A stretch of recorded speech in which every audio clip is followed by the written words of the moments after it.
வாயை பூட்ட முடியாதே.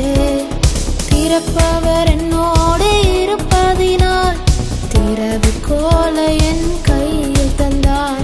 திறப்பவர் என்னோடு இருப்பதினால் திறவுகோலை என் கையில் தந்தார். 1 சாமுவேல் 18ஆம் அதிகாரம் அதனுடைய 23வது வசனம். நான் எளியவனும் அற்பமாய் எண்ணப்பட்டவனுமாய் இருக்கிறேன் என்றான். இந்த வார்த்தையை கேட்டுக்கொண்டிருக்கிற எனக்கு அன்பான தேவ பிள்ளைகளே, நீங்கள் அற்பமாய் எண்ணப்பட்டு கொண்டிருக்கிறீர்களா? அநேக மனிதர்கள் உங்களை அற்பமாய் பார்க்கிறார்களா?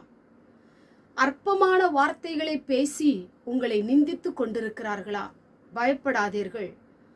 உங்களை அற்பமாய் பார்க்கிற கண்களுக்கு முன்பதாக தேவன் உங்களுக்கு செய்கிற அற்புதத்தை அவர்கள் பார்க்கும்படி ஆண்டவர் உங்களுக்கு கிருபை செய்ய போகிறார்.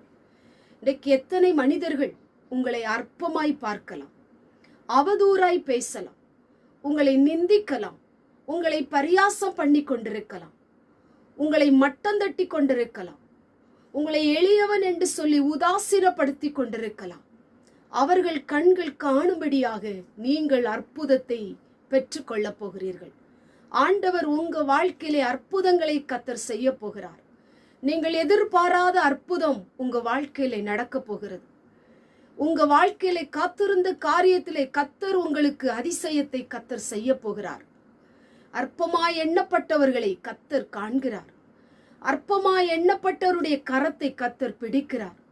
அற்பமாய் எண்ணப்பட்டவருடைய கண்களிலிருந்து வடிகிற கண்ணீரை கர்த்தர் பார்க்கிறார்.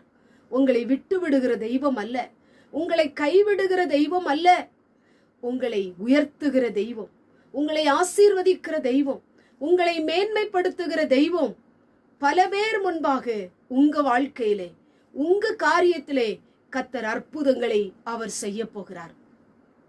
எந்த ஜனம் உங்களை அற்பமாய் எண்ணினதோ, எந்த இடம் உங்களுடைய வாழ்க்கையை தூசித்ததோ, அதே இடத்துல அதே ஜனங்களுடைய கண்களுக்கு முன்பாக நீங்கள் ஆசீர்வாதமாய் வாழ்ந்திருக்கும்படி ஆண்டவர் உங்க தலையை உயர்த்த போகிறார்.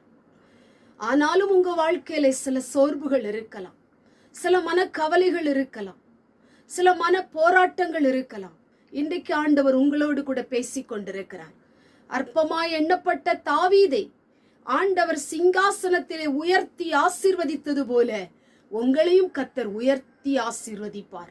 அநேக கண்கள் உங்களை பார்க்கும்படியாக, எத்தனை கண்கள் உங்களை உதாசீனப்படுத்தினது, எத்தனை கண்கள் உங்களை நிந்தித்தது, எத்தனை கண்கள் உங்களை பார்த்து இகழ்ந்தது, அவர்கள் உங்களை பார்க்கும்படியாக நீங்கள் ஆசீர்வாதமாய் இருக்க போகிறீர்கள்.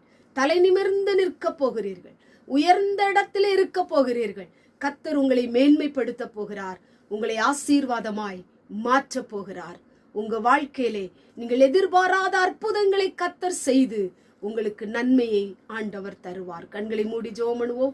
எங்கள் பரிசுத்தமுள்ள நல்ல பிதாவே, கேட்டதான வசனத்தின் மூலமாய் ஆண்டவரே, அற்பமாய் எண்ணப்பட்ட நம்முடைய பிள்ளைகளை கண்ணோக்கி பார்க்கிற தேவன், எந்தெந்த சூழ்நிலையிலே அற்பமாய் எண்ணப்படுகிறார்களோ அதிலே அற்புதத்தை காணும்படி தேவன் செய்கிற கிருபைக்காய் ஸ்தோத்திரம். இயேசுவின் மூலம் ஜெபிக்கிறோம் பிதாவே, ஆமென்.